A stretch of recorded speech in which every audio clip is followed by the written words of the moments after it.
Hello, my dear learners. Welcome back. So, today we'll be continuing exercise 1.3. Basically, the last part of the exercise we'll be discussing in this video. So, we have question number 8 and 9, depending on the concept, which is new. So, what is that new concept? Let me introduce you people to something called as a universal set. Okay. So, now what is a universal set? Okay. So, universal set.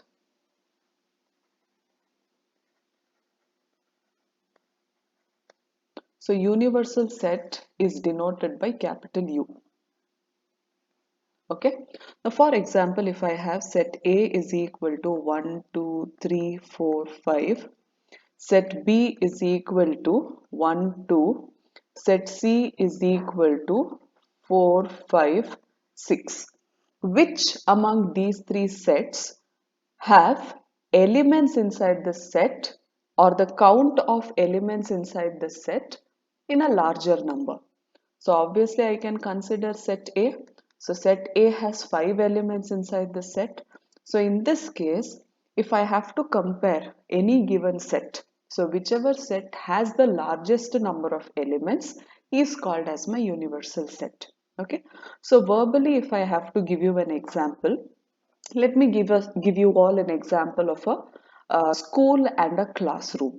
Okay, so a school consists of students from primary level to maybe PUC level or 12th standard level. Okay, so it is a huge number. So universal set becomes what? The school here, because it consists of grade 1, grade 2, grade 3, so and so forth up to grade 12. But whereas if I consider another set, so for example, set A is equal to students of class 12. Okay, so here I'm comparing the entire school with only class 12 students. So which among these two becomes the biggest set? Obviously the school. So whichever is the biggest set becomes the universal set. Okay, I hope the concept of universal set is clear. Now let me come to question number 8.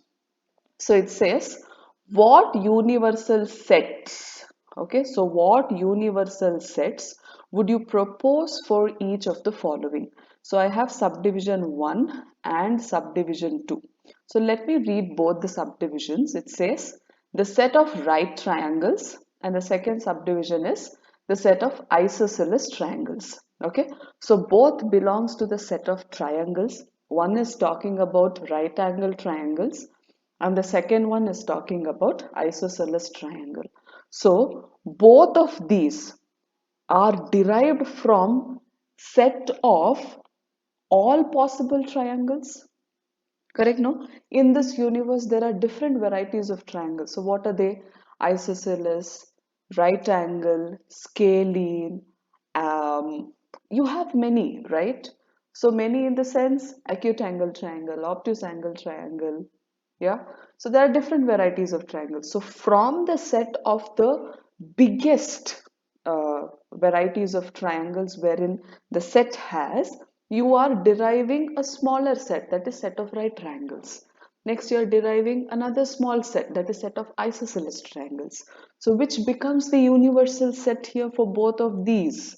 So I would tell the universal set for both of these would be set of all possible, set of all possible triangles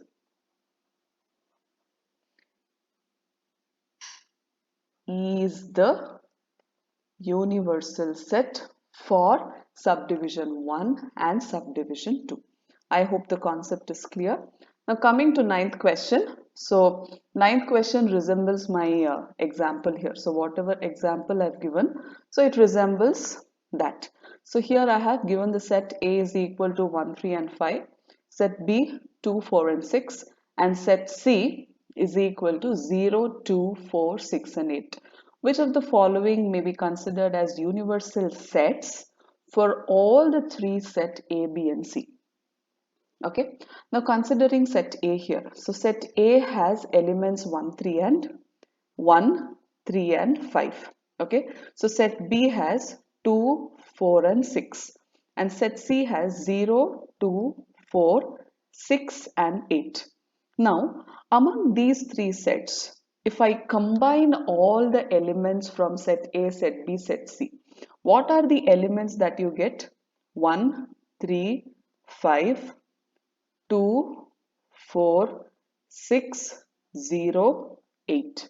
Correct? So if I combine set A elements, if I combine set B elements, if I combine set C elements without any repetition, then I get a new set which consists of all the sets from set A, B and C.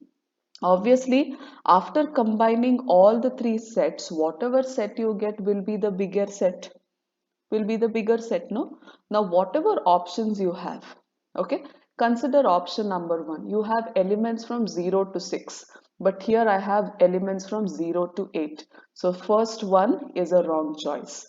Second one obviously is a wrong choice because null set is not present, or you do not have no number of elements or null number of elements inside the set. So the second condition also is just blacked out. And the third one is 0 to 10. Now see, whatever answer I've got, I have elements from 0 to 8. Okay, the lower limit is 0 and the upper limit is 8. So in this case, what do I have? The lower limit is 0 and the upper limit is 10. Correct? No. So it falls in the range of whatever I have got after combining three sets. So therefore, obviously, this can be considered as the universal set. Correct? Now, you people would ask me, how would you tell that the third option is the final answer instead of even looking at the fourth option? No, fourth option 0 is not there. Correct? No. I have options from 1 to 8, but my 0 is not included. When 0 is not included, obviously I will not consider this as my universal set. So I hope, my dear learners, you have understood the concept of universal set thoroughly, and on the basis of that, you're able to also understand whatever I've explained. If not, please pause the video, resume from wherever required, get your concepts right, and then only proceed. Okay? Meet you all in the next video. Until then, stay tuned. Thank you all.